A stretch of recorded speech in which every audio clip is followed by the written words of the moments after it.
I'll call the meeting to order. Pledge of allegiance, please. I pledge allegiance to the flag of the United States of America and to the republic for which it stands, one nation, under God, indivisible, with liberty and justice for all. Roll call, please. Alsop. Here. Shield. Here. Musgrave. Here. Rankin. Here. Kinnaman. Here. Powers. Here. McKinney. Here. First item tonight is the consent agenda. All items under consent agenda are considered to be routine and non-controversial by the village council and will be approved by one motion. There will be no separate discussion. If discussion is desired, that item will be removed from the consent agenda and discussed separately immediately after consent agenda approval in its normal sequence on the regular agenda. Make a motion to approve the amended agenda as presented. Support. It's motion and support. Roll call vote, please. Musgrave. Yes. Rankin. Yes. Alsop. Yes. Kinnaman. Yes. Powers. Yes. Shield. Yes. McKinney. Yes. Motion passed. Next item of business is a public hearing, Holly Mill Pond Special Assessment District. Any comment from the staff? Excuse me, administration? This is the same company that we use every year. The price has not gone up. We charge each resident along that has shoreline, including village property. It has been very successful in the past, and the price is the same as it was last year and the year before. Okay, then if there's no further comments, I'll Make a motion to enter into public hearing for the Holly Mill Pond Special Assessment District. Support. roll call vote, please. Rankin. Yes. Alsop. Yes. Kinnaman. Yes. Powers. Yes. Shield. Support. Yes. Sorry. Musgrave. Yes.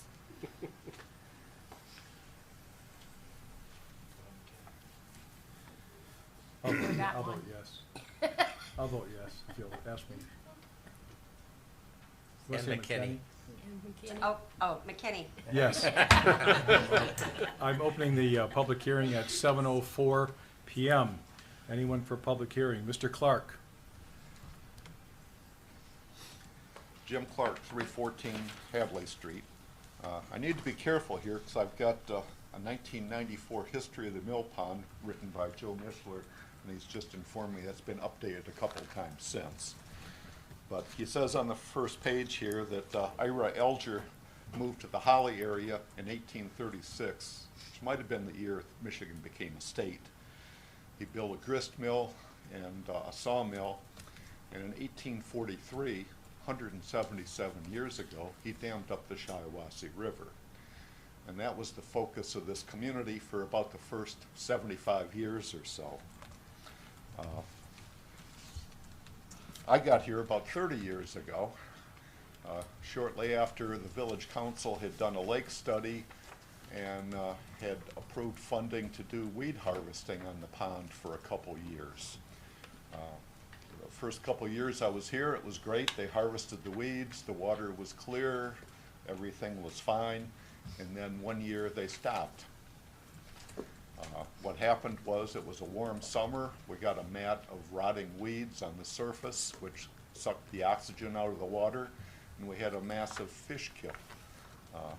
If you were near my front door, you would think you were in the back alley behind a fish market. It also caused thousands of seagulls to come to town to feast on the dead fish. We started looking into things at that time, and we briefly considered a lake board, but we realized that that relinquishes control to the county, and we thought that's not a good deal. So we passed petitions and got the village to establish a special assessment district. Shortly after we did that, while I was on the council sent me to a 2-day seminar sponsored by Michigan State University on pond and small lake management. I found out there for the first time, and it amazed me, that chemical treatment was much more effective than weed harvesting. Weed harvesting tends to spread the weeds, and like with your lawn, it promotes the growth of weeds, and it chokes out the natural weeds that you don't want to necessarily take out. Where chemical treatment works much, much better, focuses on invasives like Eurasian milfoil that fills the pond. Over the years, we've done pretty good with our partnership. I've got almost 150 feet of water frontage, and I pay by the foot my fair share, and I have no problem with that at all. I'm kind of proud of the fact that we've stepped up into this partnership with the village, and it's lasted better than a couple decades now, and I hope it continues for much longer. The pond has good clear water. There's been no further incident of fish kills or negative things happening, and I think we're lucky to have Aquaweed as one of the residents on the pond who's doing the chemical treatment, and they do a good job, and I'd like to continue with them. However, I do have one little complaint. From my lazy boy chair in my living room, I look at the dam and I look at the culvert over by Waterworks Park. I think it was in the 1990s. The culvert was ripped out and a new, very large cement section was put in under the road, and that's been fine ever since. In the 30 years I've lived on the pond, I'll give the village credit for 2 out of 30 years they did anything of any significance with the dam. One year when Tim Stalcup was involved, he plugged several leaks in the dam and in the adjoining embankment, and that made a world of difference. But in, 2002, the state came and did a dam study, and they had a handful of recommendations, all of which were pretty expensive for the dam. Now, my memory might not serve me here, but it's my recollection that the village agreed to put away $25,000 a year in a fund to pay for repairs or rebuilding the dam. And I think that lasted for several years. I think they might have gotten over $100,000 in the fund. Then the economy turned down, and I don't know if that fund's still there or if there's any money in it. I would suspect it might have been appropriated for other purposes. So, I'm almost done. So anyway, I would like the village to, actively pursue our partnership here by taking care of the dam that has been there for many, many years. And basically, this community was built around it, and it is basically the core of the village of Holly in my mind. Thank you, Mr. Clark. Any further comments for the public hearing on the Mill Pond Special Assessment District?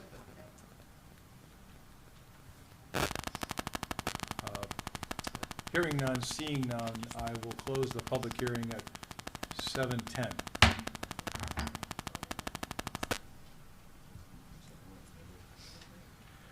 Next item on the agenda is public comment. Members of the public can address council once recognized by the chairperson. Comments are limited to a maximum of 4 minutes. Council may extend this time by up to an additional 4 minutes by a majority vote. Prior to addressing council, members of the public shall state their name and address for the record, please. Public comment is open. Anyone wishing to give public comment? Mr. Clark. You're on the clock. You're on the clock, Mr. Clark. Yes. Okay. Many moons ago, when I was on the village council, I think Jeff Miller was the president, Dick Figueroa was the attorney. Jeff Miller approached my mother-in-law, Charlotte Everly, who was a pillar of this community for many decades, and asked her to be on the planning commission. She got all excited about it, and I believe Dick Figura may have been consulted, but I can't say for certain that was the case. But the word we got back was Section 4.2 of the village charter on nepotism does not allow appointments or hiring of family members of sitting council members or the village manager. We were disappointed, but we accepted it and we moved on. Now, sometime later, basically it was in 2008, the village council set up a charter review committee, which I was made the chair of. I think we had 5 members. We met several times, and we decided that there were 28 individual items in the charter that required some discussion and maybe recommending to the council that changes be made. Out of those 28 items, not one of them was Article 4.2 on nepotism. Now, recently, a council member's wife was appointed to the ZBA, I believe, which I believe is a violation of the charter.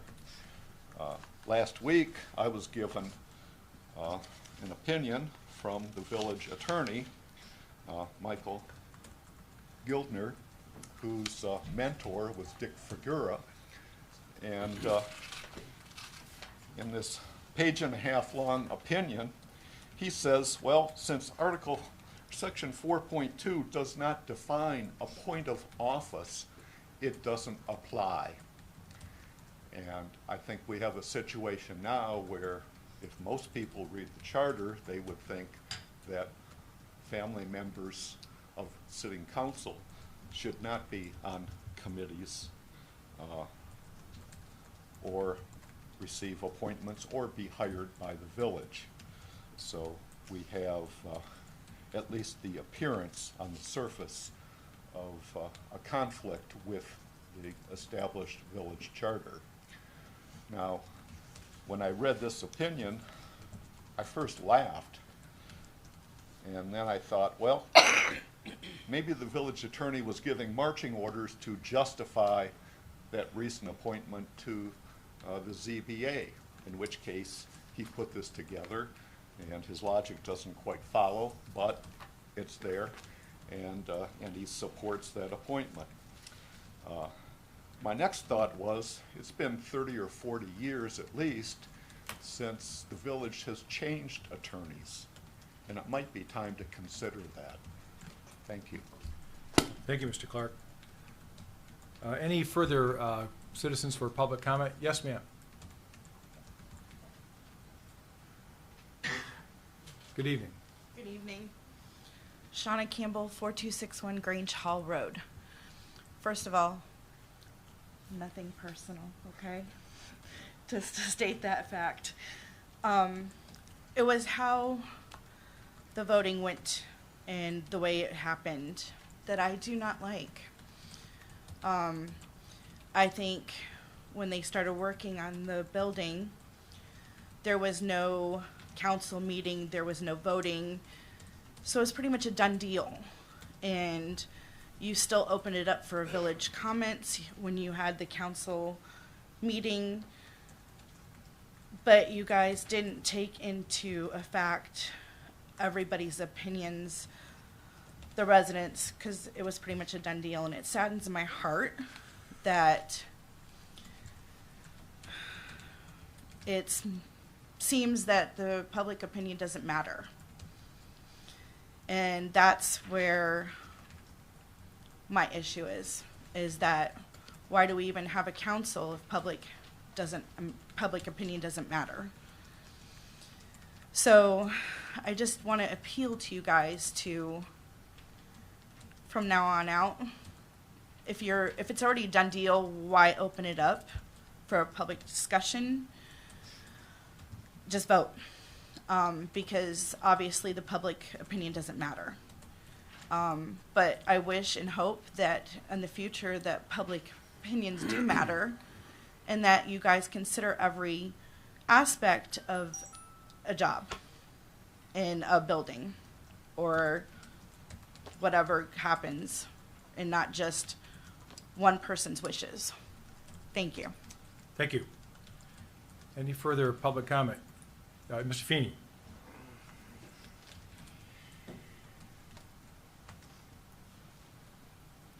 Pat Feeney, 210 Franklin Street.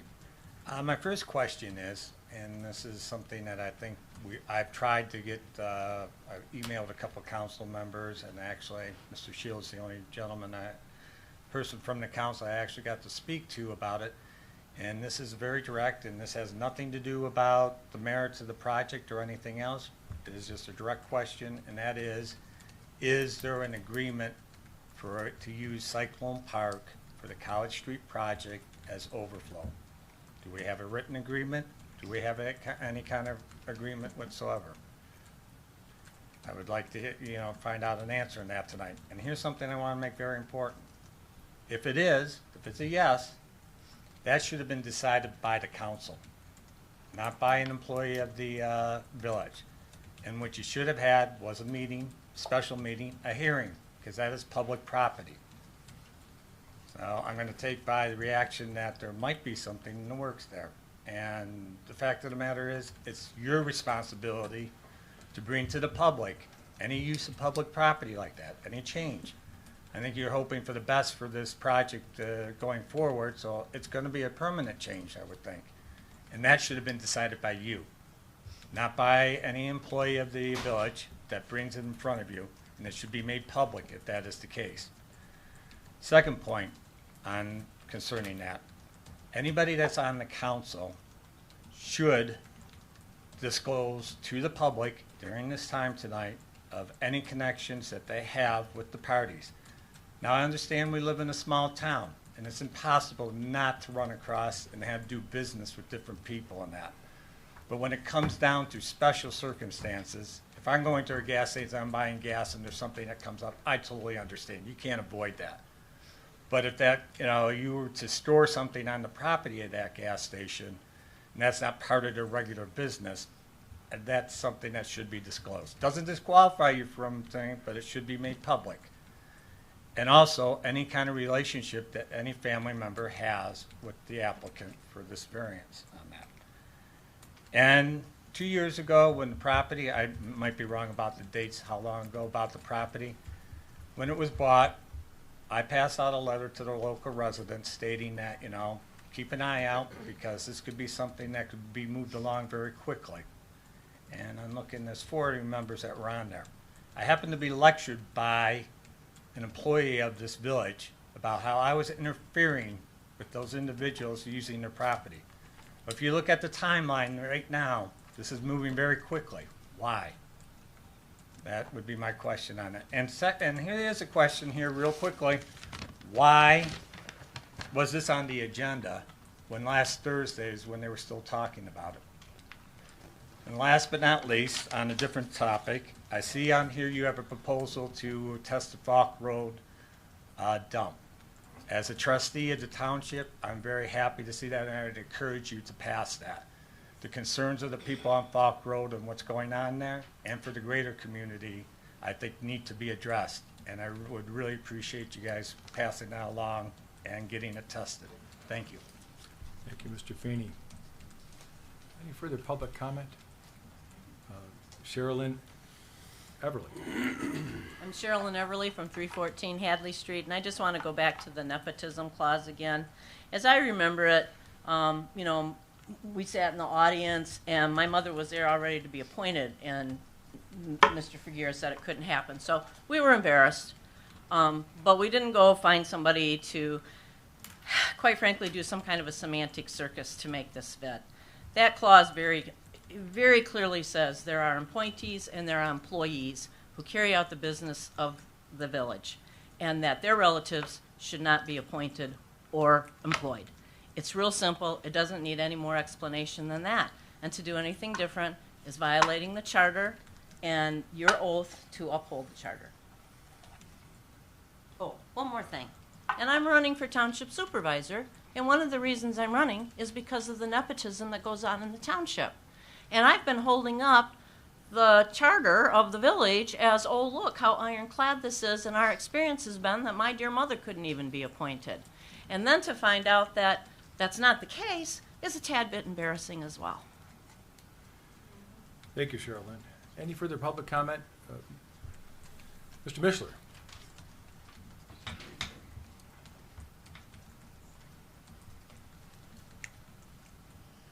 Joe Mishler, 620 Academy Road. I was on that charter commission. And I have to tell you, I'm a little bit surprised. The language is pretty clear, and I remember all of those discussions that we had about not having relations, relatives, or whatever, whether they be appointed or whether they be employees. And I thought it was pretty clear language. And if some attorney got all twisted around, perhaps he should get a new dictionary, or maybe get a lesson on how things are written and what they mean. And if it says what she says it says, then we should follow that. Thank you. Thank you, Mr. Mishler. Tough night on the attorneys here. I'm not taking it personally, though. Any further public comment? Yes, Angie? Good evening. Hi. Angela Wallace, 709 Baird Street. I am aware that our master plan is not something that is not law. It is not something that can be held up in a court, but it is very important to the future of what our village is going to be. When the master plan was brought up, the visiting session was attended not only by village residents, but village council, planning commission, and parks commission members. The vision statement and statements of goals, objectives, and actions are based on the ideas expressed at this session and at other public meetings during the planning process. Those goals and objections are very, very, very clear. On page 35 of that was on page 35 in case you all want to know that. Goal 2 was to ensure a continued long-term viability of the village's residential character, not business, not commercial. And that's the 2.01 objective that controls the expansion of businesses which are adjacent to residential areas. It's very important that you read that you know what that means before you take this vote tonight and you approve it. Also, keeping in the residential character, the businesses that are owned by the same owners have deteriorated our neighborhoods. There's people parking in driveways, there's people who parking, the kids are getting yelled at, get the F off the sidewalk because you're in our pictures. That's not keeping the character of our community or our neighborhoods. Allowing them to open this business in a neighborhood does not protect or strengthen the neighborhood at all. On page 37, objective 2.03, it is to protect all neighborhoods and areas from disruptive traffic that should be directed onto collector and arterial roads. That is not what's going to happen if this business is let to go through on residential roads. 2.03.1, the action is to locate commercial, office, and industrial uses so that the traffic can reach these businesses without traveling through the neighborhoods. That also will not be accomplished if this is let to go through. Goal number 3 on the master plan, the neighborhood concept. Define all neighborhoods in terms of a 5-minute walking radius. 3.01, objectives is to improve the walkability of existing neighborhoods. Our neighborhoods are not able to be walked in right now because of the amount of traffic that is going up and down through that neighborhood. Our sidewalks are in horrible, horrible repair. Our roads are in horrible repair.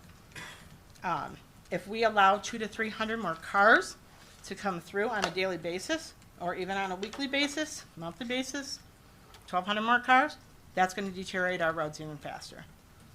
On to the parking. Nobody has definitely said that there's a parking agreement. It is very much a rumor that our parks are going to be used for parking for a business. If we open that parking lot for a business, it opens up liability and lawsuits for our village. We become liable for anything that would happen. Somebody slips and falls there, they're not gonna sue the business, they're suing the village because it's a park, because we might not have maintained it correctly on a winter snowy night. It also shows favor in endorsing one business over another business in this village, and that should not be, no matter how much money is at stake. You cannot show favoritism. This is a slippery slope, and it is a Pandora's box that we as a village should not want to open, and we should not open.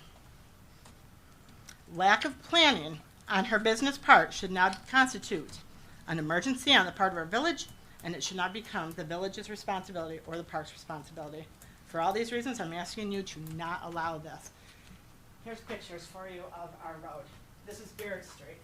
This is exactly what it looks like right now. Thank you. I implore you to look at them and say that this is good for our community. Any further public comment? Hearing none, seeing none, I'm going to close public comment this time. There is no old business. We'll go to new business. First, Mr. Walker, we have Mr. Gildner's substitute this evening. Would you care to introduce our attorney? It's a tough night for attorneys. It's good to see a friend. Well, I just wanted to introduce myself. I know that you had excused Mike from tonight's meeting because he had a prior engagement, but my name's Chris Strittmatter. I've been at the firm for 3 years. I've helped out Mike doing the prosecution for the village and sort of things behind the scenes, but figured this would be a good opportunity to come tonight and introduce myself. So Thank you, for Mr. the time. Strittmatter. New business, item 1, consideration of the approval of council action, request to recommend the direction of the Historic District Commission redistricting project. Mr. Walker? Yes, thank you, Mr. President. So with us tonight are HDC Commissioner Nicole Edwards and also Chair of the HDC Supervisor George Cullis. I think what they would like to do tonight is just to give council a brief recap of what's been happening with the redistricting, just to make sure that everybody is up to date and then to gain further direction.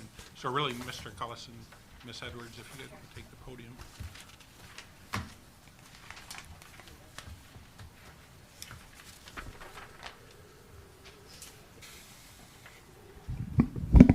Well, Broke it. Now you one way want to me. do it.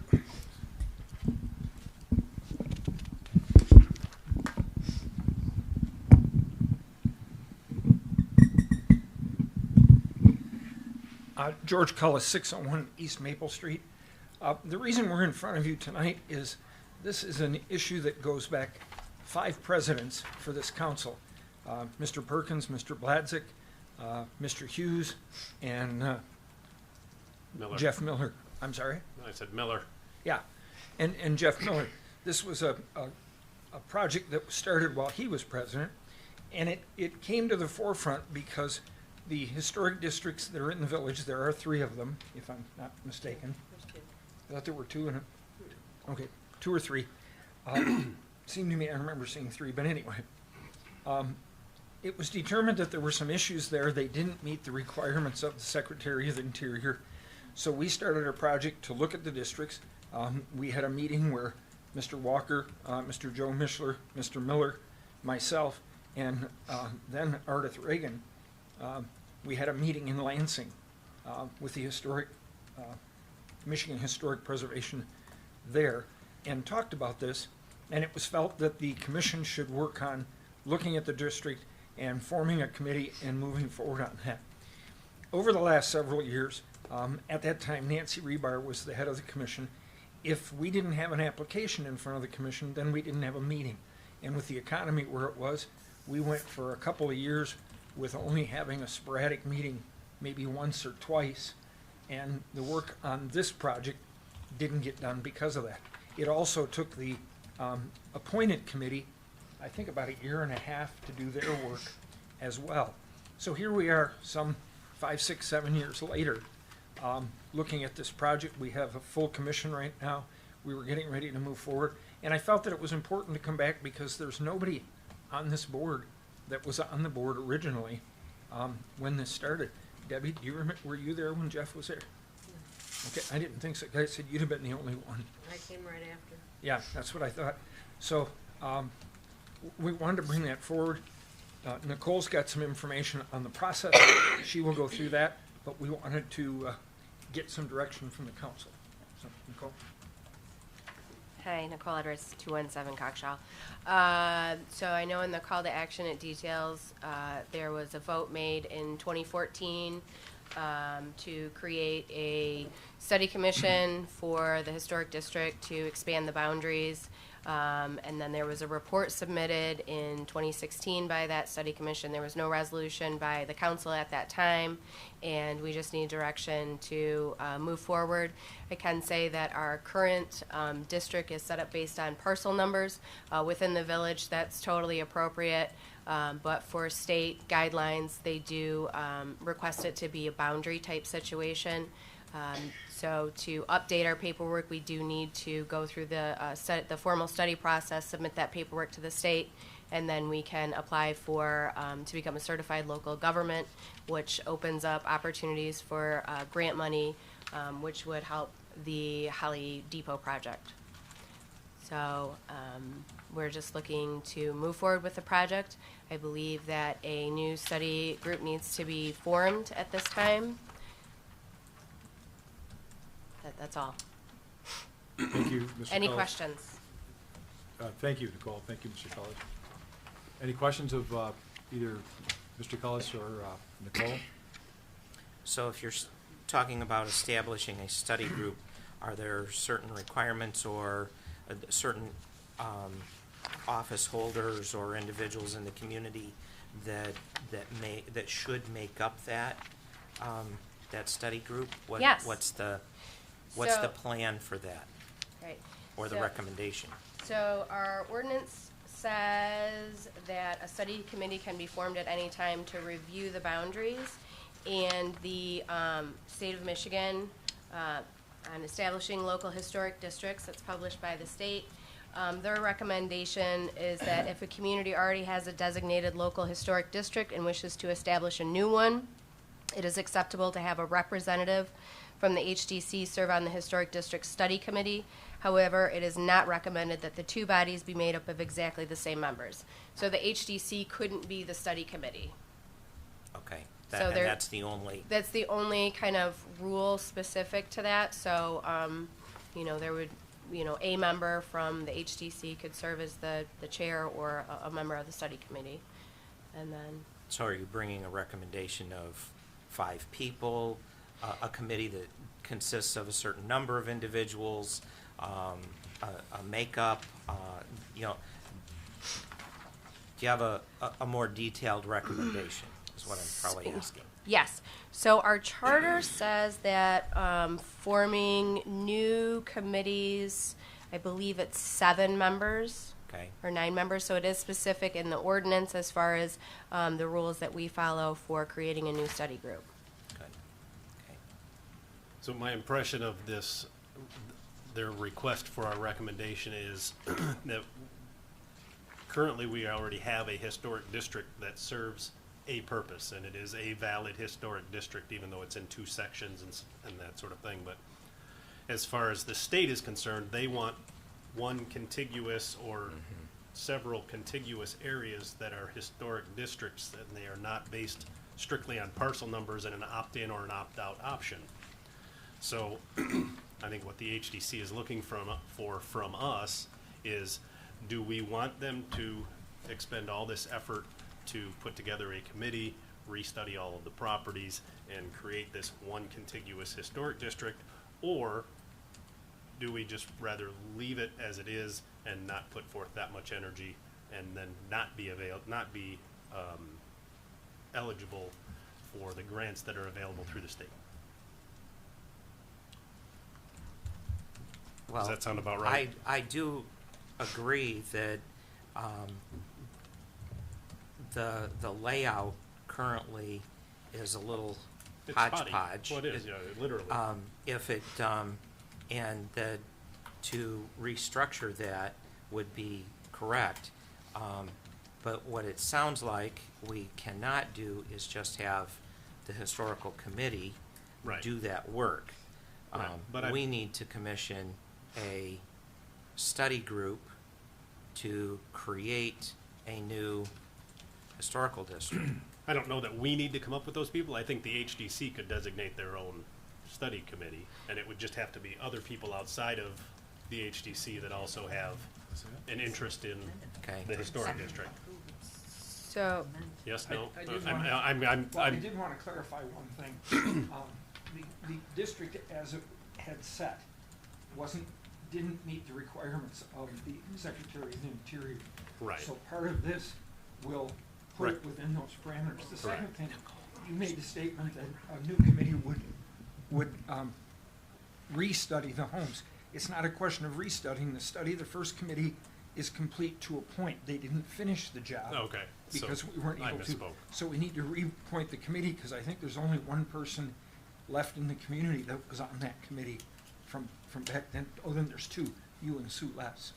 Yeah, Yeah. I photographed one of the areas Okay. of a bunch of So 40 we're or 60 looking for a homes or something. committee to take it to completion. Oh, okay, so part of At it this was point. finished, it just wasn't done all the way. Correct. Okay. so the recommendation was made to the council. There was no resolution at that time in 2016 for the study committee to move forward with the actual research on the homes for the expansion of the district.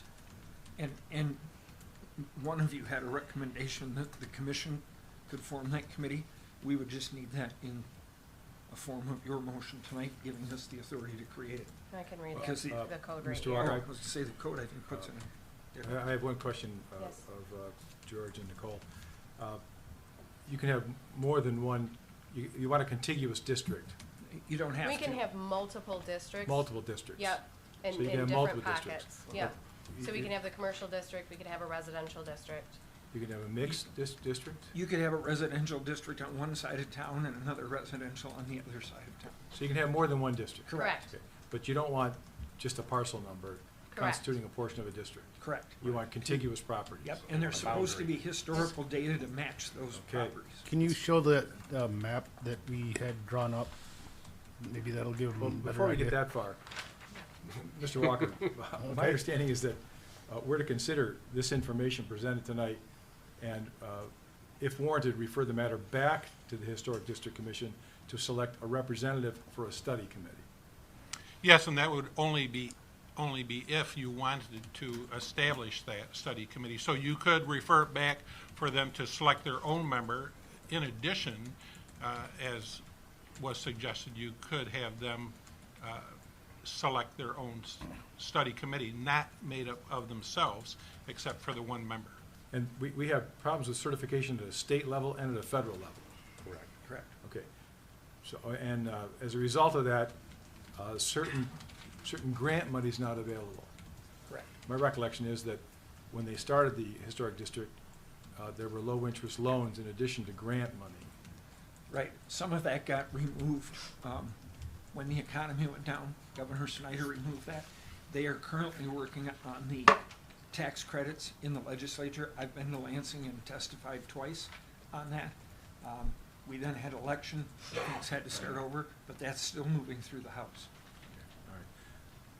All right. I can reference the charter specific about what the study group needs if you want that information. Well, Is that the historical commission charter or the village charter? It's the, village. it's the village charter, Okay. it's the section specific to historic districts. Okay. Ms. Musgrave, would you give us that comment again, please? I said, I don't think that's the agenda item. From what I'm reading here, we're just being asked to approve the request to recommend the direction that the HDC goes with the redistricting project. If we say yes, go forward, they can basically do what they want. Am Well- I misunderstanding? I'm the one that has a lack of understanding, not you. We currently don't have a standing committee, a study committee to move forward on the project. And there needs to be a committee appointed by the council. It says the committee shall consist of 7 members appointed by the village president with the advice and consent of the village council. So for us to move forward, there needs to be a committee formed by the village council, is my understanding. Well, no, so that is true. The village president and council, they do have to make that appointment, but they could make it based upon recommendation of the Historic District Commission. So if council wanted to move this project forward, the next step would be to approve them moving forward.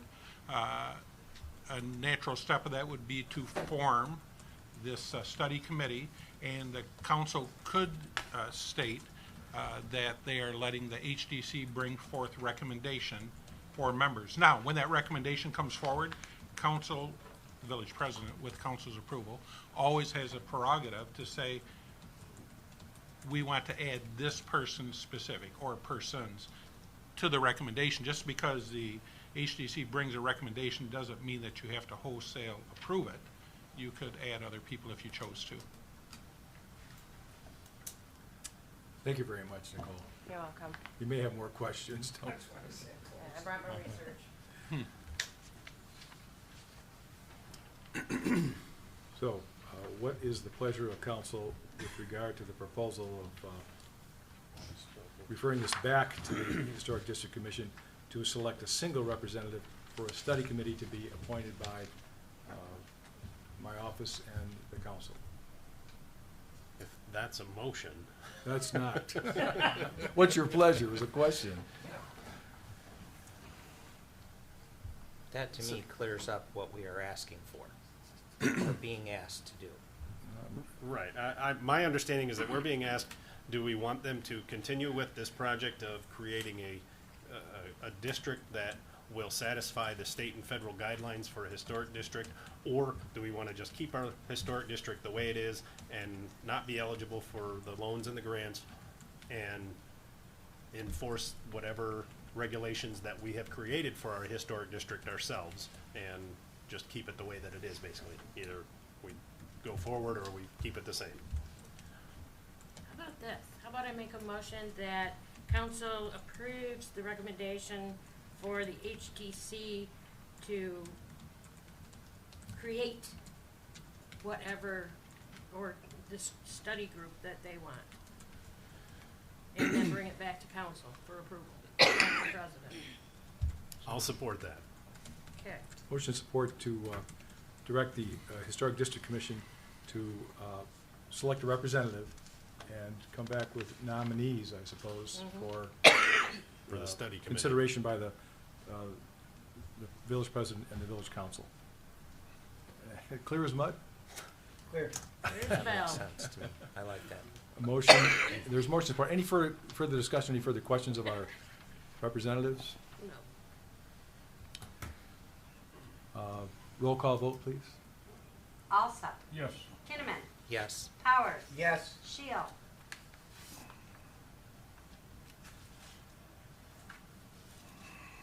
Yes. Musgrave. Yes. Rankin. Yes. McKinney. Yes. Motion carried. Thank you very much. Thank you. Just as a point of clarification before we move on, does the president wish for HDC to bring forth recommendations for a future commission? Yes. The study committee, yes. Okay. Yes. I think was, The study I think that committee, was part of the. Oh, part of the okay, I just motion. wanted to make For sure. the study we're moving committee. forward.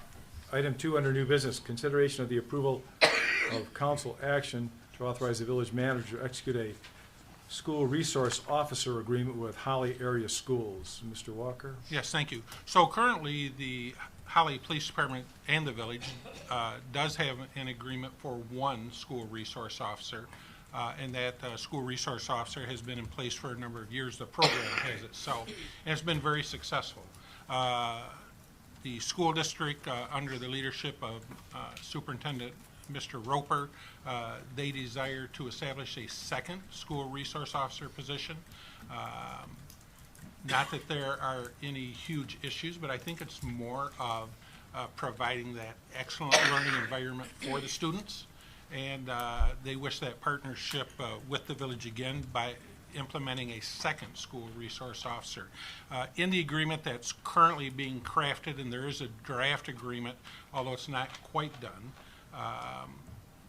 it calls for the school district to pay for all costs of this second school resource officer. So there will be no cost to the village, but I think to the village, to the students, and to the police department, I think there's tremendous benefit in that we have eyes and ears into school more. We have officers that are able to build relationships with the students. We have additional safety factors there. But more importantly, I think it's just that overall community support and feeling of working together with the school district. So from my perspective, hats off to Mr. Roper, the school board, and the school administration for working with it. Now, Chief Nurse is with us here tonight. He's been working predominantly with Mr. Roper on this. Officer Wolkow is with us tonight, so she has been the officer as this project, if it moves forward, will be the officer at the high school, but I thought it would be appropriate if the chief and along with Heather, if they maybe just told you a little bit about this program and the benefits. Sure. And the only thing that we'll be looking for afterward, as you already said, is just approval for myself or the clerk to move forward and execute the final agreement with the schools. Thank you. Chief Narsh, how are you? Very good. And thank you, Mr. Walker and council. It was kind of fun when we started this negotiation. I was appointed but hadn't started yet. And when we started negotiations with Mr. Roper, he says, I'm sure we'll have a great officer candidate. And I said, as soon as I get working, I haven't even met my staff yet. So when I got in, we had many things to address, but most importantly, we wanted to develop this relationship and continue not only with one SRO, but two. The size of our district, I think it's really important to have that additional coverage and provide additional officers, eyes and ears, and bridge building with youth in our school district. So that's an exciting thing for me and for our police department. But to have specifically an officer in the high school and the other officer working with the other schools. And as I began to talk with the officers, it was very, very clear that Officer Wolkow has kind of a passion. She's worked a lot with kids in the elementary school district. Her and another officer, Steve Legant, started our Shop with a Cop program. They've been doing a lot for youth and a lot for kids, and I approached Officer Wolkow with that, and she is excited to be and will start soon the program in our schools. So it's a benefit to the community. It's an additional asset to provide a safe, healthy learning environment for our students. And we're very glad to partner with our school district. So this is a draft agreement. It's just some minor tweaking, and I think we'll be there. And this is a really, really good agreement for the police department, for the Village of Holly, and Holly schools. So thank you. Thank you, Chief. I'll make the motion that we approve and authorize the village manager or the clerk treasurer to execute the SRO agreement with Holly area schools. Support. Motion support. Any further discussion? Hearing none, roll call vote, please. Kinnaman. Yes. Powers. Yes. Shield. Yes. Musgrave. Yes. Rankin. Yes. Alsa. Yes. McKinney. Yes. Motion carried. Thank you. Consideration of, item 3 under new business, consideration of the approval of council action request to consider the rezoning of property located at 111 College Street. Yes, thank you, Mr. President. So this is the issue that has been in front of the Planning Commission now for 2 separate meetings. So this has not been a quick process by any means. The first meeting was held on January the 22nd, at which time the Planning Commission held a public hearing to receive comment from the public regarding the request from the applicant for rezoning, and that rezoning is from residential to commercial. So upon conclusion of the public hearing, the Planning Commission then considered items on its regular agenda, and this rezoning was one of those agenda items. So you're familiar with the project, I'm sure, or the parcel. It is the old high school, which later was used as a community ed building, had some actual commercial businesses in it. I think Metro North Credit Union was a business that was in there at one time. It was then later sold to the River Church, who used it for various church functions, youth center, and some other activities, and then eventually was sold to our applicants tonight, Mr. Iafano and Ms. Cuxey. And so they then approached the village and wanted to fill out an application for rezoning. This rezoning application was sent to our planner for the village, Ms. Caitlin Haben of Rowe Professional Services, who did the analysis of the property and worked with us as we went through the necessary steps to get it in front of the Planning Commission, for, again, first for the public hearing, and then for a regular consideration in that January Planning Commission meeting.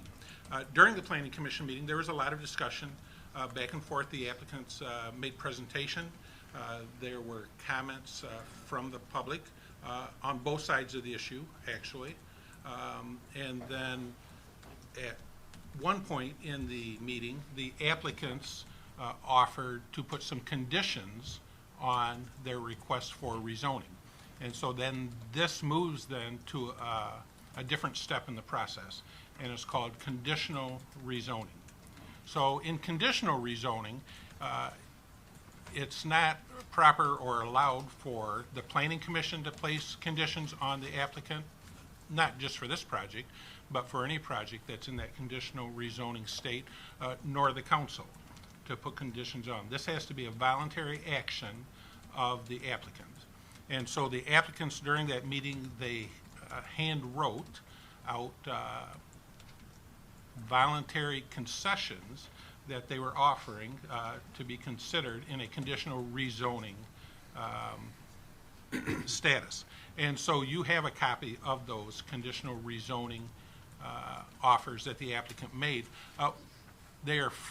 What they are uses that would normally be permitted in a commercial zoning, but that they would put on the property or offer to be put upon the property upon approval that could not ever be used on that property. One thing in addition to the commercial uses that they would offer up to prohibit, they also offered to put the property into the historic district and make it one of those registered properties of the village.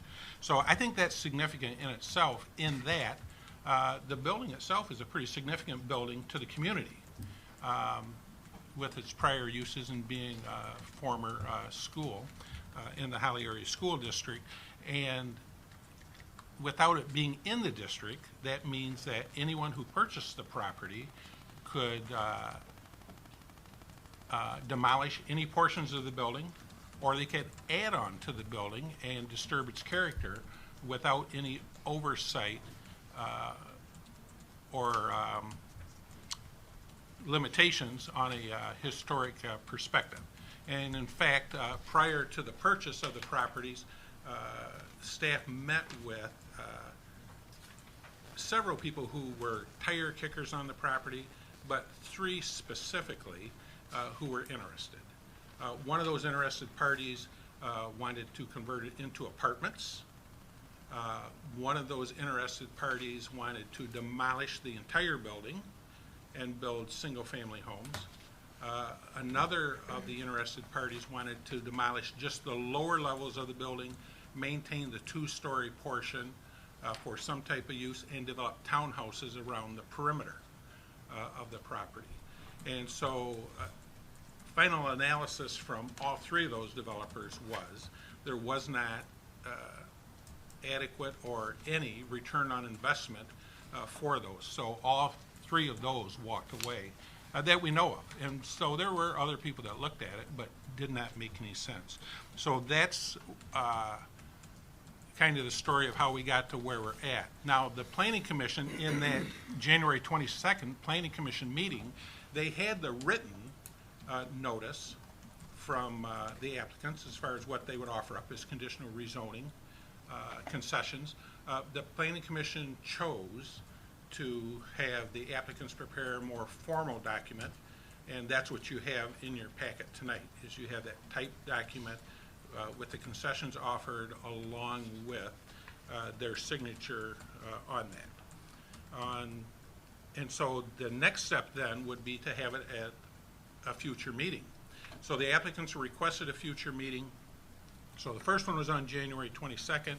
The next meeting was scheduled on February the 6th, a couple of weeks later. Notice was posted about that special meeting well in advance, a week or more in advance, and it was posted in its normal manner on the buildings. It was also posted on the website and on several social media sites. So no secret about the meeting. That meeting was conducted just this past Thursday, so Mr. Feeney is correct about that. He had mentioned or had curiosity about why the item was on tonight's council agenda, since the meeting was just held on Thursday.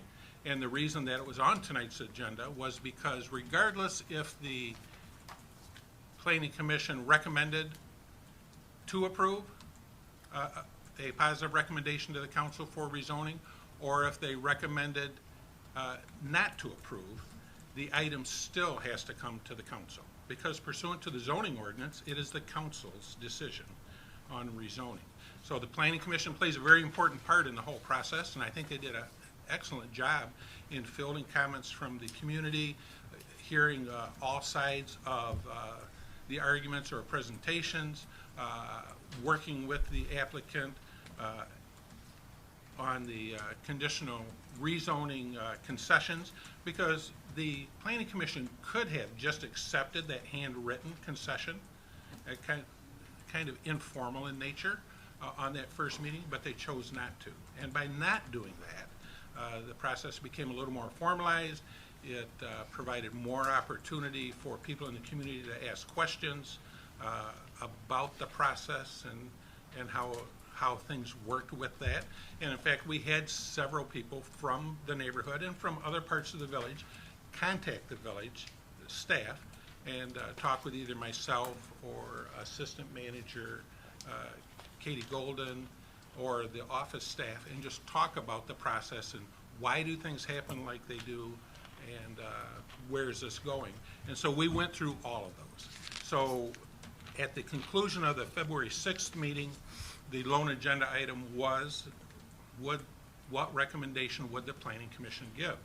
And the Planning Commission gave a positive recommendation to the Village Council to rezone the property at 111 College from that residential zoning to commercial. Now, in your packet, you have a sheet that looks like this. And so I'm sure you all had time to review it, but what that is it lists each condition that is required for the Planning Commission and ultimately the council to consider before giving a positive recommendation towards the applicant's request. So the Planning Commission and Councilor Kinnaman was on that commission, so certainly if he has more to add, he can. But the Planning Commission went through each one of the points that is on this document provided by Ms. Haben of Rowe Professional Services to see if the applicant met the criteria for each of those. The determination of the Planning Commission was that the applicant did in fact meet the conditions of each of the required points for rezoning of this property. And so that brings us to you tonight. So, as I said previously, the applicants are here. I'm sure they'd be happy to answer any questions you have from the planning and the staff perspective. The applicants have followed each step of the ordinance that they were required to. The Planning Commission did their due diligence and held 2 separate meetings, elicited a lot of comments. And so we're here tonight for council's determination on the rezoning of 111 College. Hey Jerry, a couple people asked me about the commotion up and down the streets, but there was no more commotion in the school buses and the voting and all the stuff that went on at that school all the time. There certainly were times in past history when the school was in full use or the church that it was a very busy Yeah. area. In addition, I mean, if you look at the proposed uses, if the entire building were converted to apartments, certainly there would be significant traffic with that also. To answer one of the other concerns or questions, I guess, that Mr. Feeney brought up, there is no parking agreement for Cyclone Park. The applicants have not asked for a parking agreement for Cyclone Park. Had I heard that mentioned before? Yes, but it did not come as an idea from the applicant. It actually came as an idea from a citizen, a resident of the village of Holly, of why not use that site? And so the applicant had nothing to do with that. It came from a private residence, had nothing to do with staff. You know, and everybody's griping about the changes, but the place is sitting there empty and it looks like it's condemned. And if the neighborhood's all built up beautiful, I would think it would look nice for the property owners. I mean, it's better than seeing that place tore down or seeing it vacant like that. I have a couple of thoughts. We could hear from the applicants if they have something to offer, or we could just, if they have nothing to offer, we could just inquire of them if we have specific questions. But I also would like to hear from Mr. Kinnaman, who's our representative on the Planning Commission, to kind of augment, don't repeat, but augment what Mr. Walker had to say. Sure. The primary thing that I may share with you is the discussion that we had as we went through each of the items. If you've ever worked with either planning or zoning, it is not a subjective process. It is a very objective process with specific items that we have to review based upon our ordinances and zoning. And our planner, Caitlin from Row Planning, prepares that information for us. There were 7, I believe, sections that we reviewed each one in the meeting that we held last week on Thursday. We took each one of those sections one at a time and had commission discussion on each one and came to a consensus on whether we believed that that was yes, that the property met that requirement, or no, it did not meet that requirement. And through the process of each one, we did come to an agreement that all of those points were able to be met in the rezoning process. Thank you. Further council comments or any questions of the applicants? Richard, what do you think they want to put in that building when they get it restored? Well, that's for them to tell you that. As a commissioner or a council person, our role is not to evaluate what they are wanting to do with the Well, I know, but property, I'm just curious. but what the property is able to do or become. And whatever they are looking at, that I think is something that you would want to direct to the applicants themselves. Good evening. Hello, Kari Kexi, 202 South Saginaw. You can leave me up here by myself. The plan, Mr. Alsop, is to, the current plan actually is to do events, an assembly, event venue at this point. I'd love to have my office there. We currently reside in the basement of 202 South Saginaw in our office, and it's very cold and no windows down there, so I'm in a dungeon, essentially. So that's the current plan. It's a very large building. It's a large undertaking, but that's the current plan as it states right now. Thank you. And is it my understanding that you plan on serving alcohol at certain events, right? We have a liquor license at 202 South Saginaw, which in turn, we also have an alcohol catering license. So we could serve alcohol on the property for events. And with that said, do you have any safety backups for not safety backups, but like a safety plan in effect for the for the neighborhood? Any holder of a liquor license through the MLCC has to go through Michigan Liquor Training Services. Anyone who is serving any alcohol also has to go through the Michigan TIPS program. Yep. We take that very seriously.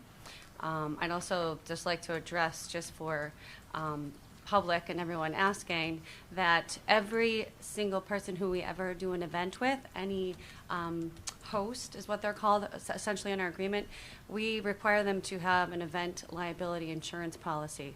So no matter where their guests are parked or reside or hang out, they are under the umbrella of the folks who are having the event under their liability insurance policy. That's required. So I just wanted to put that out there as well, which also covers alcohol incidents. We have, of course, insurance, but also any host also has an umbrella policy as well. So we take it very seriously. Yeah, I just wanted to make sure that you were covered. Absolutely. And whatnot. It's also, so at this, with your current liquor license, you're not allowed to have any sort of a cash bar type sale. You would have, the only alcohol that you can serve, is my understanding, is that as a package deal with the group of people that are at that event. People That is can't correct. just come in off the street and hand you $20 and That is start correct. drinking. It's event-based. Okay. Nobody can do like a cash sale, exactly, cash Exactly. transaction with a catering, with an alcohol catering license. Okay. Any further comments or questions?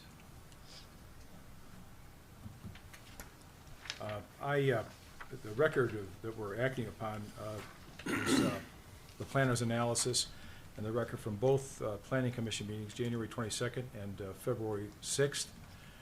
And I watched the videos of those meetings, and I was very impressed with how the members of the commission and the public acquitted themselves in their discussions. It was very good, and I don't have a sense that any particular person or group was ignored. Mr. Kinnaman spoke to that on February 6th, that all opinions were considered, and I more than take him at his word. But I think that to be the case. One of the planning commission members pointed out that the issue here is, it's not easy, but he characterized the improvements as a 44,000 square foot monolith. It's owned by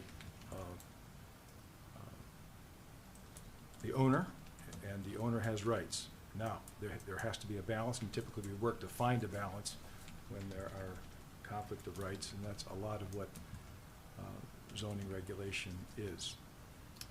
So I congratulate our planning commission on a job well done in treating this issue and in dealing with the challenges of the issue also. I would agree with that. It's not an easy decision to make this type of a change, and I believe from the public comment that came in, from the discussion that happened within the commission, and the direction that we have moved, I think it has been, it's difficult, but it is, I think, a good direction for us as a community. I would have to agree. And in defense of Kari and Vince, I live across the street from their venue, the Vault, and there has never been a problem over there. Never. It's quiet. People are not out of hand. It's very well policed, and There are no problems, and I mean, literally, I am right across, so, I applaud you for what you're trying to do. And another thing, they bought the condemned church across the street from my house. Made it absolutely beautiful. I figured there would be problems when there's a wedding, maybe 20 cars, 30 or 50 cars, not a bit of commotion at all. You can't even tell they're there. And they made it absolutely beautiful, the church. It made my property go up, and it was a condemned church. You are a liar. I beg your pardon? That is a lie. All right, excuse me. Excuse me. We'll bring it back to the council. And what's the pleasure of the council at this time? I'd make the motion that we approve the conditional rezoning of 111 College Street, parcel IH 0134327008, to this conditional commercial zoning. So if I, okay, so if I can just add to that, though, actually, Counselor Kinnaman has some specific verbiage that needs to be included. Your motion is almost intact. It just needs to list approval because it meets the conditions of the sections, which Mr. Kinnaman will add. And then if you agree, then the motion could be amended to include that. Sure. Because of those 7 items that we reviewed, they come from section 157.011 E of our code, and so we need to be sure that we mention that in our process, that the commission has found that the property meets those requirements, and that we are rezoning from residential R1B to commercial C with the written conditions as provided. Got all that, Chris? Yeah, So amended. I agree with those additions. And Okay, I that's fine. support Do we need that to, too. do we need to verbalize the conditions? Yeah, so if, I think everything Counselor Kinnaman said, you covered in your first motion. I think if you could just add to the end that your justification or rationale for making this motion is because it is in compliance with that section that Richard will read again, and then we can put that right in the motion then. I think Deb's probably got it already. Yeah. So I'm making a motion on a conditional rezoning that was in compliance with the section that Richard rattled off, 157.011E. and it met those conditions. Okay, perfect. And I support that. Still, Still. good. We have a motion to support. Am I right, Mr. Walker? Yes. Okay, thank you. Any further comments? One further thing, a week ago Sunday, just out of curiosity, I read the master plan, which is about 80 pages, if you're interested. And During Super Bowl? it was before the Super Bowl, it was in the morning, and there's something in there for everybody. It's a little bit of a cafeteria. There's something in there for everybody. Any further comments? Hearing none, roll call vote, please. Powers. Yes. Keel. Yes. Musgrave. Yes. Rankin. Yes. Alsop. Yes. Kinnaman. Yes. McKinney. Yes, motion carried. Next item on the agenda under new business is item 4, consideration of the approval of council action request to authorize the village president to sign the amended SMART fiscal year 2019 specialized services contract. Thank you, Mr. President. When I went to a Mandatory Smart meeting recently, they have 2 communities that didn't meet all of the requirements, whether they didn't meet their mileage, or they didn't meet their ridership, or they just didn't file all of the millions of paperwork that you have to file for a federal grant. But either way, they lost their SMART funds for this year. Just their specialized services operating funds, which is a small part of our budget, but right now, our current fiscal year 19, which we are in the middle of, our specialized services, we expect to get $18,335. They took the money that was taken away from the two communities, and they split it up between all of the remaining communities that did file their millions of paperwork. And it ended up being $4,087 each, which brings our specialized service funds to $22,422.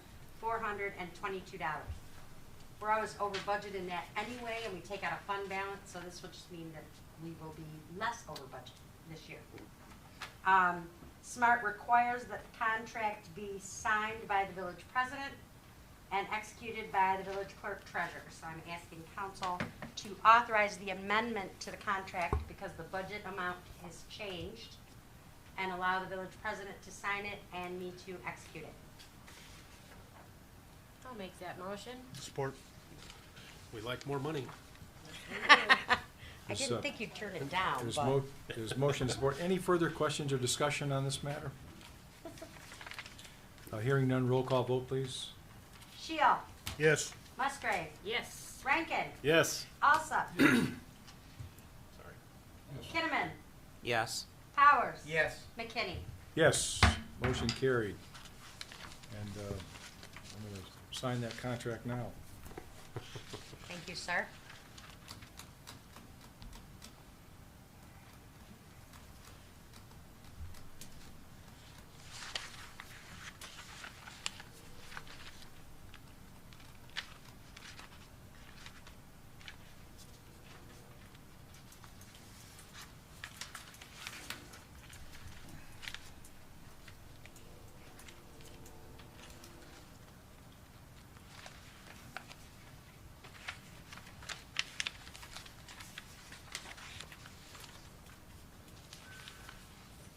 Item 5 under new business is consideration of the council action request to authorize the village manager and/or clerk treasurer to execute contracts regarding testing at the former Falk Road dump site. Mr. Walker. Yes, thank you, Mr. President.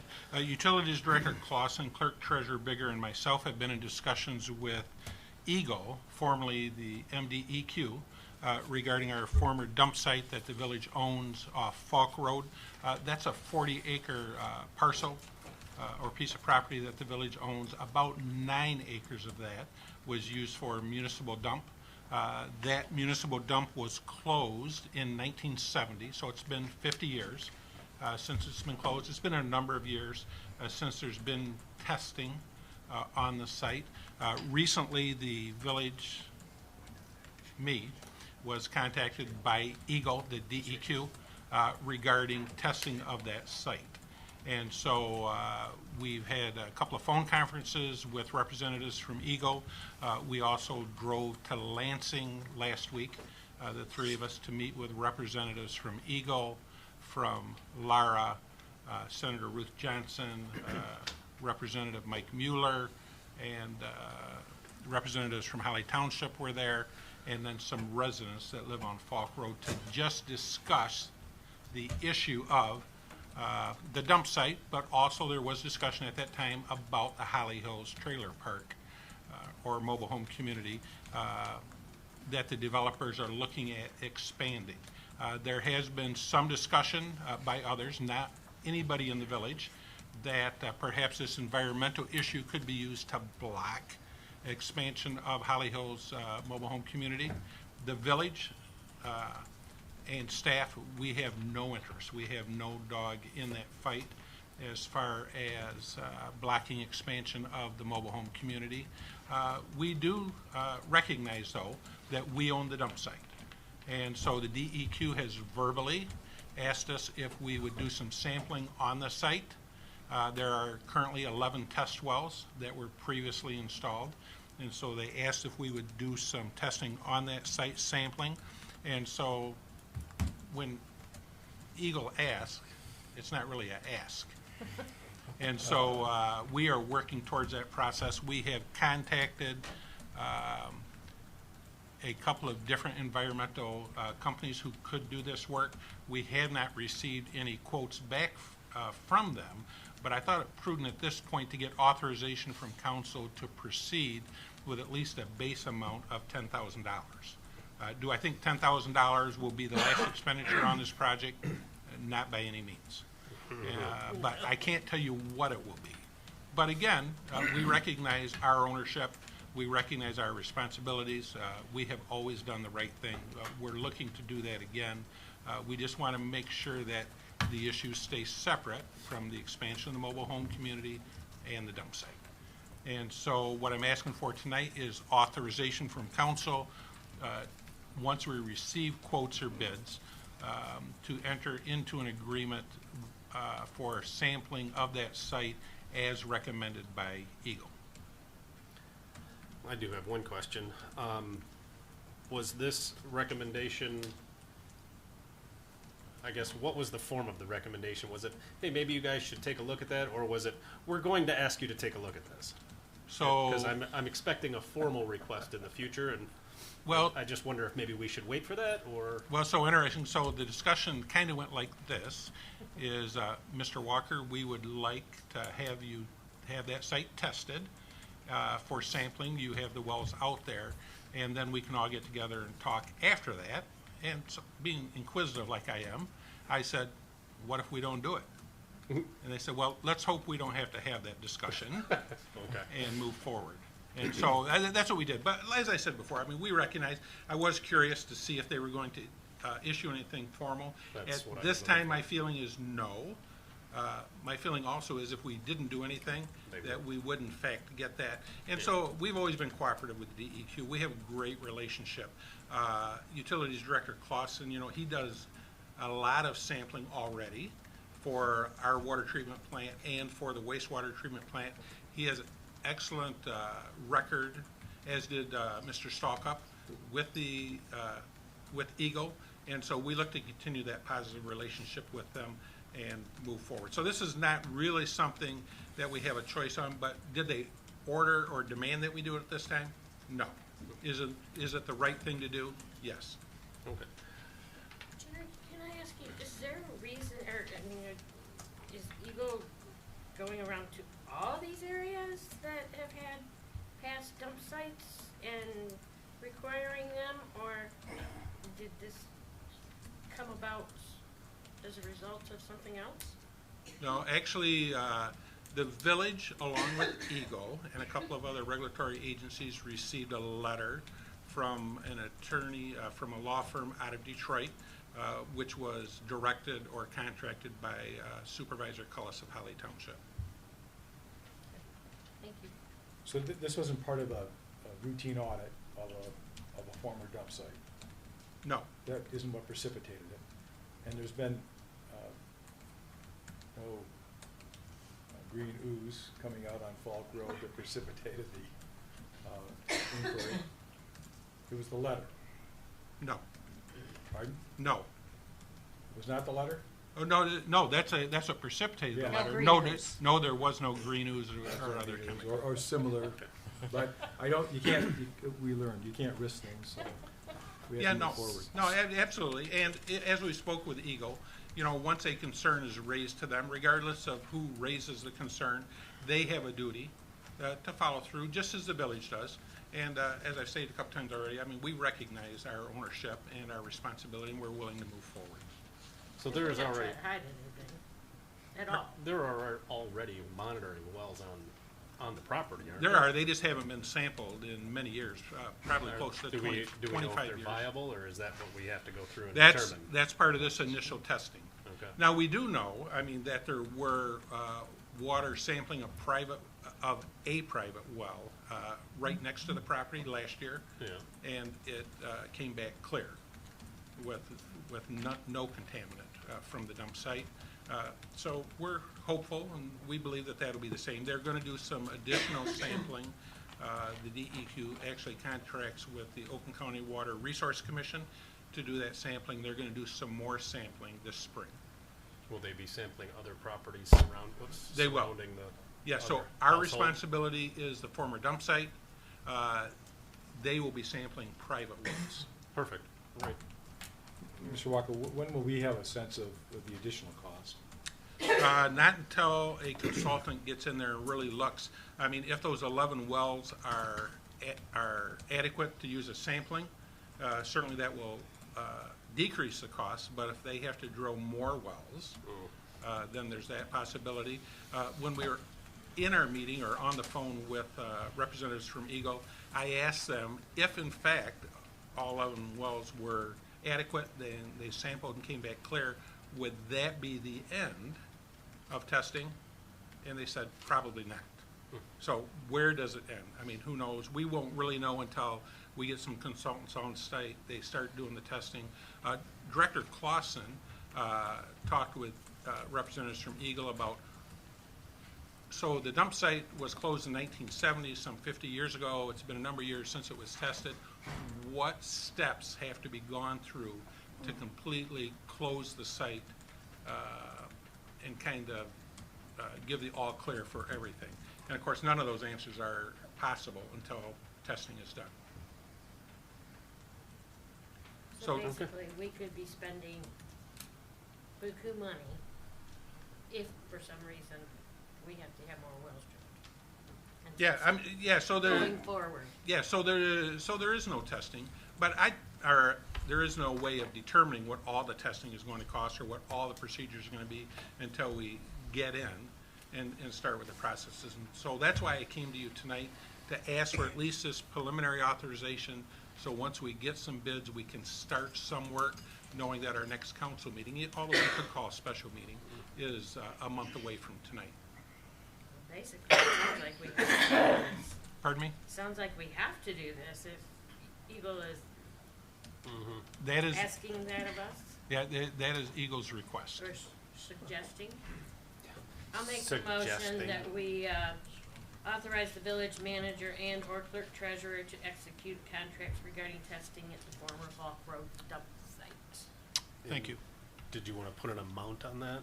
Yeah, I was just gonna ask, is that the $10,000? Yeah, so I requested I think 10,000 is adequate to get started, and at least we have a little bit of handle on it. I'd just like to hear that in the motion. With a max of 10,000. Support. There's a motion and support. Any questions to the administration? Any further discussion? Hearing none, roll call vote, please. Musgrave, Yes. Rankin, Yes. Alsop, Yes. Kinnaman, Yes. Powers, Yes. Shield, Yes. McKinney. Yes, motion carried. Item 6 under new business. An add-on, consideration of the approval of council action request to employ Rowe Professional Services for a fee of $15,000 to assist with the acquiring of small urban road funding grant. Mr. Walker? Yes, thank you. So recently, we were notified by our counterpart in our partnership with representatives from SEMCOG, and that's the Southeastern Michigan Council on Governments. So they work with municipalities such as Holly to identify funding and help work us through the process and obtain funding or give us guidance or consultation on a number of issues. Really anything that has to do with government, they have some expertise or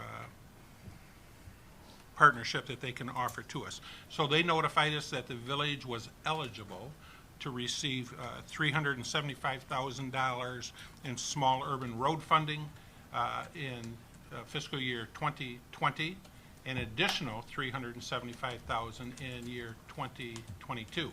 Now, there is an application process. It has to be gone through. Just because you make application is not an absolute guarantee you're going to get the money, but I mean, it works in our favor, obviously, that we have been identified and recommended for this funding. In order to prepare applications for this, it requires some preliminary engineering work and specialist preparations for this, and so that is the $15,000 fee from Rowe Professional Services. I think it's a good investment. $15,000 if we can receive $375,000 in each of those 2 years. Now recognize that there's a $93,750 match from the village in each of those years. So, and really what that does, that's money that we would spend already from our major road funds. And so really what that does is that drives that project from $375,000 up to just below $500,000. So the identified projects that we would use this on in working with Utilities Director Clausen and Doug Scott from Road Professional Services, would be along North Saginaw, going north up towards Oakwood. And so we would look at rebuilding and redoing the intersection at Airport. So I know most of you are familiar with that intersection, it is not ADA compliant, and there's some definite work that could be done with the traffic signalization there, as well as we were doing that work, that would give us opportunity to upgrade some of the water and sewer mains. In that area is some of the oldest water and sewer mains in the village, and actually they are mismatched. So there's one section in there where I believe it goes from a 12-inch to an 8-inch, back to a 12. And so what that does, of course, is creates a constriction with the water flow. So that would give us opportunity to correct that. So that's a very long explanation, but I wanted to give that to you because I was not able to get all the facts to you prior to tonight's meeting. But we have this opportunity to receive this money. It requires $15,000 in order to get prepared to get in line for this money, and I would be asking for authorization for that. Those funds will come from the major road, the application funds also from major road line. Kind of a no-brainer. Yeah. It's a great opportunity for the village. Do we know, Brian, do you know what the age of the infrastructure, the water mains and sewers under Saginaw in that area? Do you have an idea of how old they are? The 12-inch is fairly new. I believe that was part of the 2006 upgrade. The other 8-inch pipe is cast iron, so it's well over 50 years. Yeah, okay. So we'll be doing what, water mains, sewer, storm sewer? Yeah, that storm work will be taken care of. The whole bit? Yep. So this would be a rebuilding of all the infrastructure underneath the road as well, instead of just like a grind and cap like we did on Gogshaw and some other streets in the area? Correct. Awesome. I would make a motion that we approve council action request to employ Road Professional Services for a fee of $15,000 to assist with acquiring the small urban road funding grant. Support. Motion and support. Any further questions to the administration? Any further discussion? Hearing none, roll call vote, please. Alsop. Yes. Kinnaman. Yes. Powers. Yes. Shield. Yes. Musgrave. Yes. Rankin. Yes. McKinney. Yes, motion carried. Reports, so we got your written report, Mr. Walker, anything to add or emphasize? I think you've probably heard enough from me tonight. All in favor say aye. Very good. Clerk Bicker. Actually, I have nothing to add to my written report either. Mr. Strittmatter, No, sir. welcome, thank you for coming. Thank you. What would I- You and I can leave early so we can beat the crowd out of here before they beat up on lawyers anymore. Boards and commissions, we're gonna do this one time. Boards, commissions, and updates and council comments once around. Mr. Shield. Well, I guess historic was pretty much covered for me this evening. I guess I have nothing to report for Hyatt this month. Really, there was nothing too much there. So, as of council comments and updates, not too much to report. Thank you. Mr. Rankin? Parks met last week. We talked about some budget items. We talked about the continuation of the farmer's market and handing the baton from the current folks that are running it to a new I don't know, a new regime. I don't know. So we'll have some new people running the farmer's market. The takeaway here is that the farmer's market will return this year. At the very least, it will still be on Sundays. The new folks running the show are considering adding a day or two during the week. So we'll have some more information on that in the near future after we have our meeting next week. Thank you. And then, Oh, sorry. as just a standard council comment, I did want to mention also that during this whole process with the rezoning, there's been a lot of talk of, oh, nobody's listening, oh, it's a done deal. You know, it was done before it started. And I just wanted to say that there has been a lot of talk about about the rezoning, and I guess just because the council voted to do something doesn't mean that they didn't hear the concerns that were raised. But I think, I'm speaking for myself, I feel that the rezoning of the building will be of a larger benefit to the village as a whole than it will be an inconvenience to the 15 homes that are immediately surrounding it or the infrastructure of the village. I think that overall we will come out ahead. And then also, I think Angela mentioned something about, you know, the sidewalks in the village being in horrible shape, and there's no denying that.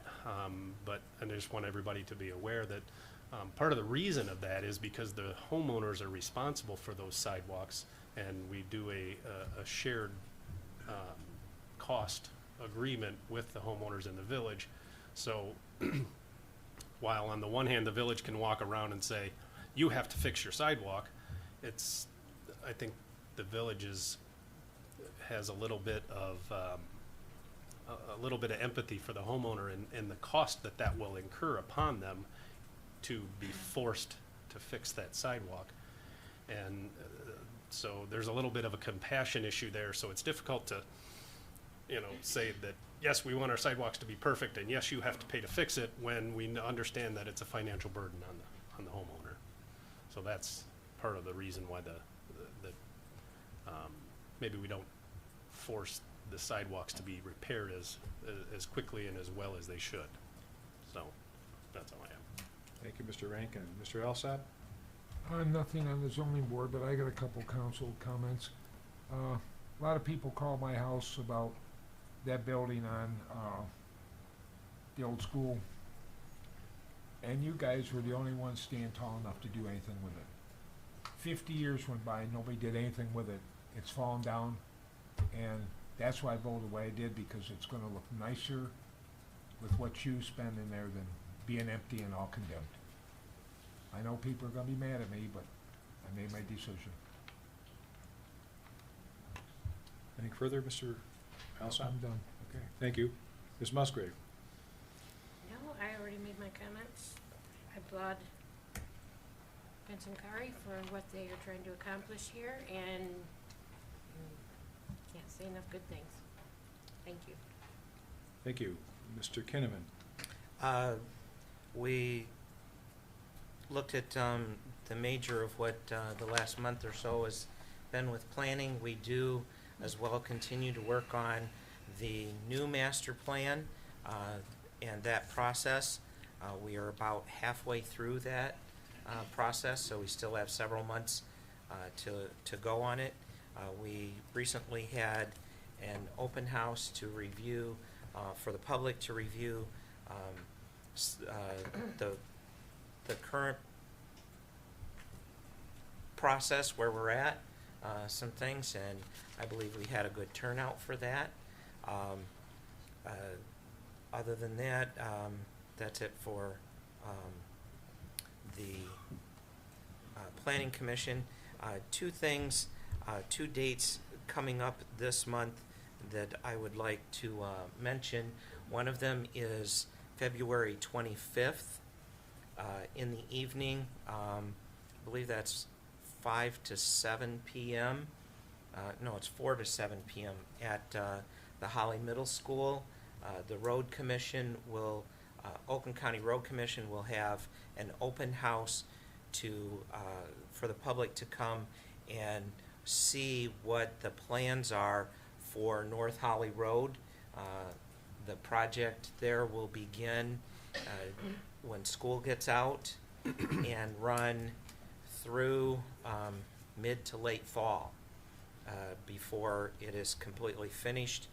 There will be sections of that road that will be closed the entire time, and so if you have any interest at all, that would be an opportunity to come and see what is being planned for North Holly Road.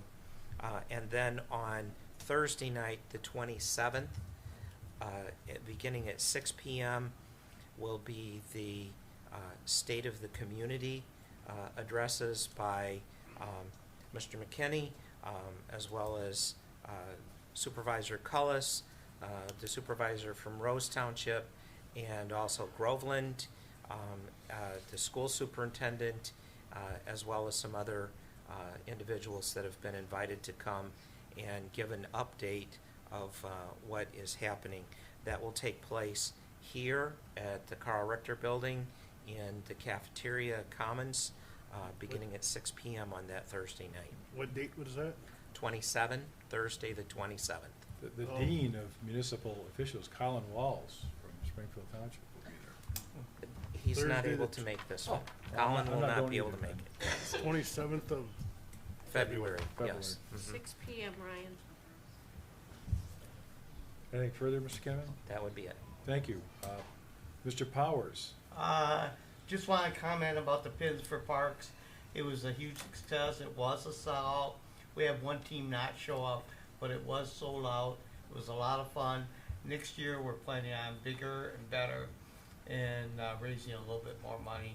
And I just want to thank everybody for attending. And the one comment that I heard that really spoke well to the community was somebody came up and said this was absolutely one of the very best community outreaches that I've seen in a long time. So it gave an opportunity for the community to meet their representative, meet their city manager, fire chief, police chief, and so on like that. So for that, I was very happy we did it, and we look forward to doing it again next year, make it our 3rd annual. And just congratulations to Vince and Kari. I had the opportunity to go in and do a tour of the building, and it is really quite spectacular. And something that the whole village can be very proud of once it's totally completed. And thank you for doing a terrific job. Thank you, Mr. Powers. That was a great event, the Pins for Parks. If there was a red carpet for a bowling event, it would be Brian Clausen's team who would be the stars of the red carpet. They have style. I have no comment. If there's no objection, we can adjourn? Yeah. Okay, we're adjourned. 8:43.